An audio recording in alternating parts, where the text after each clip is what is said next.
Hi everyone, welcome to another episode of PKM Weekly. So end of November, and let's see what's been in store for us in the past week.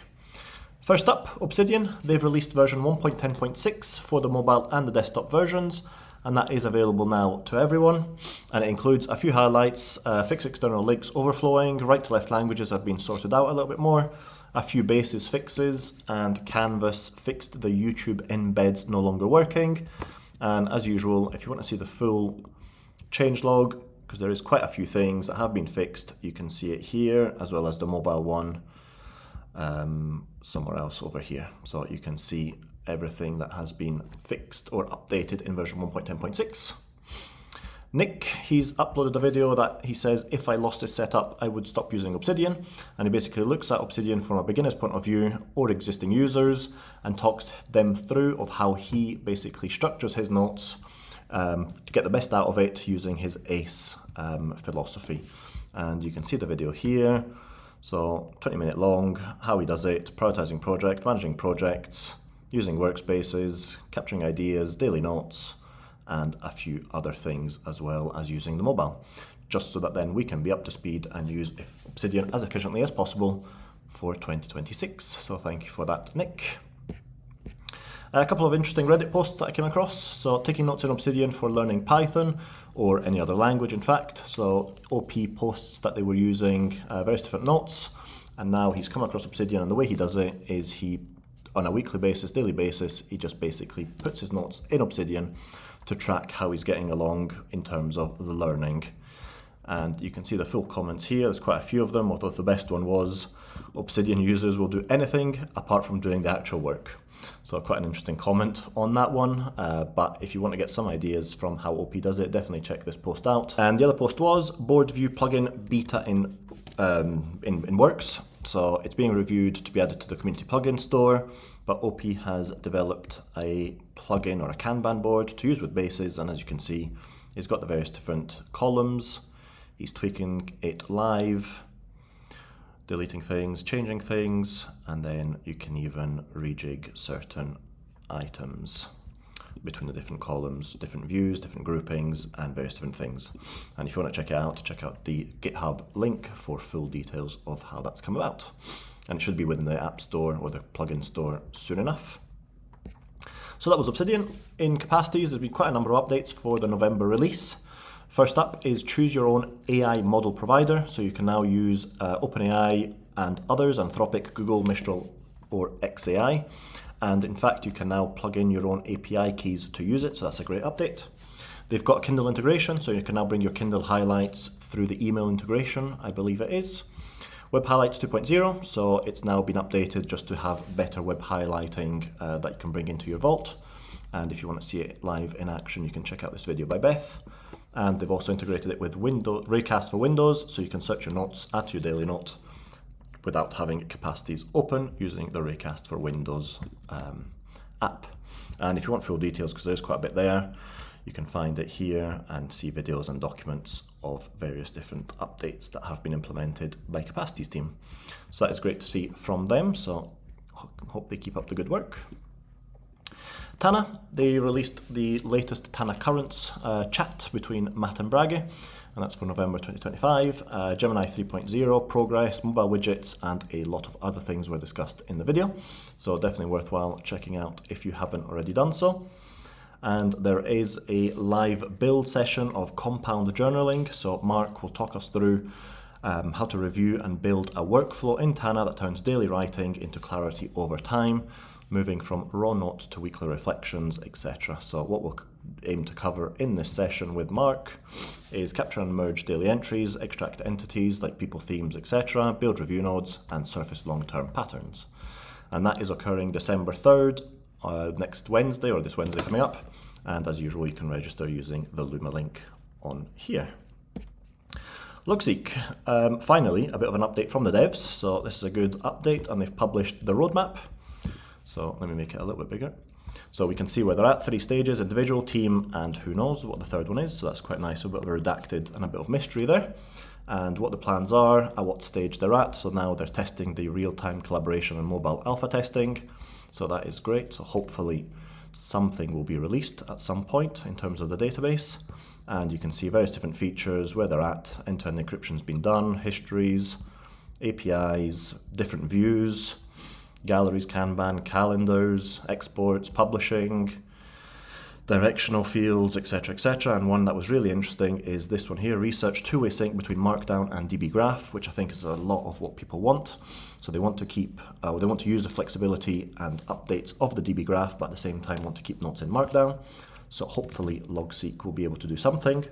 And then Logseq Copilot, I'm guessing something to do with AI and various different other things. So great to see that the Logseq app is alive and kicking, and great to see an update from the devs on that one.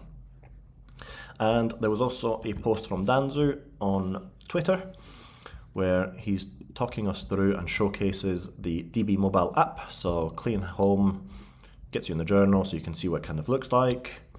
Navigate your journals with ease through the date picker, audio notes and transcription, task management on the go, power of outlining, and various different other things. So definitely worthwhile checking this post out from Danzu, or even trying to get your hands on the latest mobile app so you can test it out. It is only on iOS for the moment, but Android is being worked on. Scopit, I'm not too sure how to say it, but this is an app from an indie developer that they reached out to me. So I thought I'd support them and just try and post it to see if it was useful to anyone that's reading this newsletter. And it basically is a deadline first planner for Apple users, so only on the Apple ecosystem, but it allows you to organize events, due dates and reminders, daily notes with markdown and checkboxes for journaling or Scratchpad, and local first and private, so you don't need an account, no analytics, and you can encrypt everything in JSON backup files stored on your device. And it's really to give you the people, or give the people who think in dates and times, exams, projects, creative work, something that complements the PKM setup rather than replace it. So if it is something that is of interest, definitely worthwhile checking it out on the App Store and maybe downloading it and supporting the developer. So you can find a link here of how you can download it on the App Store quite easily. So that's great from Claude, the developer, so thank you for that. Kosmik, they are announcing, or they have announced that they are officially coming out of beta next week. So what it basically means is that if you sign up to Kosmik before the official launch date, sometime next week, you will automatically receive Kosmik Pro at no cost for 1 full year. And the Pro plan is worth $11.99 per month if billed annually, or $15 if billed monthly. So if you are on the fence with Kosmik, just basically sign up to be grandfathered in to 1 year free of the Pro plan before they change it and get out of beta, so at least you can get the benefits and really test it out in full. And they've also planned a few new things that they're trying to implement in Kosmik, so Markdown support and better note-taking experience. So you can already export your notes in Markdown, but they're trying to get that leveled up so that it benefits everyone. Inbox and better Clipper, so going to upgrade the web Clipper UX and redesign the inbox just to make it easier when you import notes into Kosmik and the interaction between the web and your graph, your vault. Updated tag system and many more surprises, so definitely one to keep an eye out on. And as I say, if you haven't checked it out yet or you're in doubt, just go to whatever this website is, kosmik.app, sign up for free, and then you can get the benefit of a Pro plan for a full year. So worthwhile having a look at that one. Anytype, they've got a December town hall on Wednesday the 3rd, 4 p.m. GMT. Basically get together again, because it's been a while since they had a town hall, so they just want to reconnect, share what's been happening, and get some questions and provide feedback. So definitely worth signing up if you are an Anytype user or want to know more about Anytype. And at the same time, they also have a Black Friday special offer, 50% off everything. That is until 2nd of December, so a few days to go. You just need to use a code when you upgrade, when you subscribe, and you can see it is 50% off all plans that they offer. So again, if you are in doubt of what to do with Anytype, or you're on the fence about subscribing, now maybe is the right time. And then a great video of what's been new, or what's been published in version 0.51, which has just come out. And it includes ExcaliDraw, sidebars on the left and right, and updates to the messaging or the chat. So quite a quick video, and the creator goes through various different things of what's been happening, how you can update, how you can make the most out of all of the features that have recently been released. So thank you very much for that. Heptabase, talking about AI and chat, they've also updated their AI model or integration, and now basically you can ask questions for your entire knowledge base and use that as context rather than just having to pick certain items or make sure that chat knew what you were wanting to reference. And as an example, the developer said, give me the journals that I wrote last month, and it generated a query for all the journals from the 1st to the 31st of October. And it provided it there. So you can see here how it works. Click on the space to capture all of the space. Last month I did whatever, and then he's basically just chatting with the whole of his notes within the context of whatever he's chatting in the AI block. So well worthwhile upgrading and having a look at that just to see if you can get the most out of this new AI chat feature.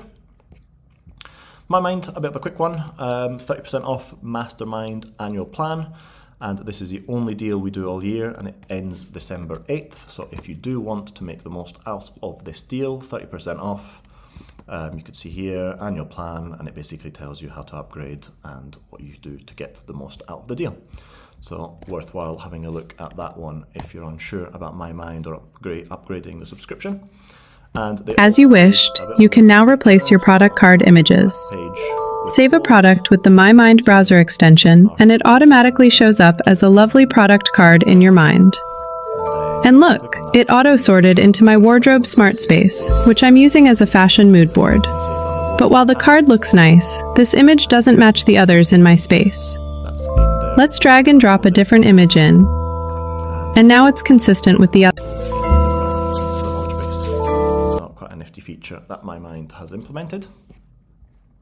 Mem version 2.17, which has just been released, that comes with major upgrades to the voice mode and mainly around meeting and taking notes from meetings. So auto detection, it will detect when you've joined a call like Zoom, Teams, Slack, Google, etc. There are no bots, so it joins the call without really anyone knowing.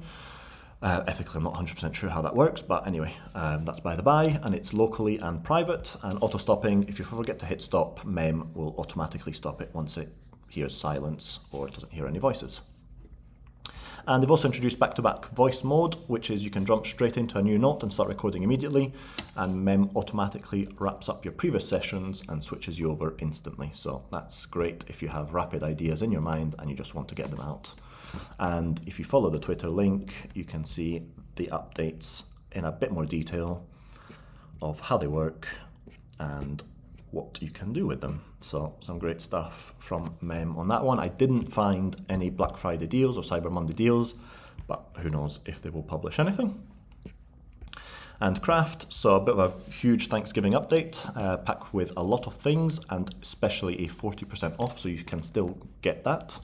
And what it includes is space level craft assistant, local chat history, API and MCP, so you can connect it to your tools and AI services, new Mac tabs, whiteboards version 1, offline access and rock solid stability, upgrade to code editor, and Craft for Android beta. That is now available on the Google Play Store, so definitely worthwhile those that were wanting the Google app or the Android app. You can now get that from the Google Store. And you can check out the link with a lot more details of the updates. So that's just a recap. And again, I think it says somewhere that you can get 40% off here. Yeah. So you can use Black Friday 25 at checkout to get 40% off lifetime deal. Just keep in mind it ends December 2nd, so a few days from now. And if you want to get the updates and see what they actually are, you can follow it here. Craft Assistant, now space level smart. How to connect the API and MCP. Whiteboards, how you can use them. Code editor's been updated. And various different other things. So huge update from the Craft team on that one. Some great stuff to see. And then lastly, Thymer, still no app, but we are getting closer and closer. So on Monday 24th, so a few days ago, they published the latest video, which was a bit of a nostalgic note-taking experience, and they commented that there's 4 tasks left.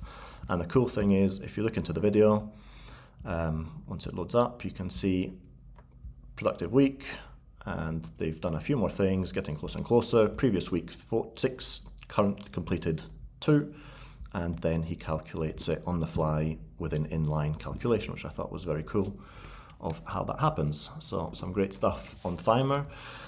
once we were able to get the app and once it's finally released, but I feel like we're getting closer and closer. So hopefully I will stop saying that and we will actually be able to play around with the app soon enough.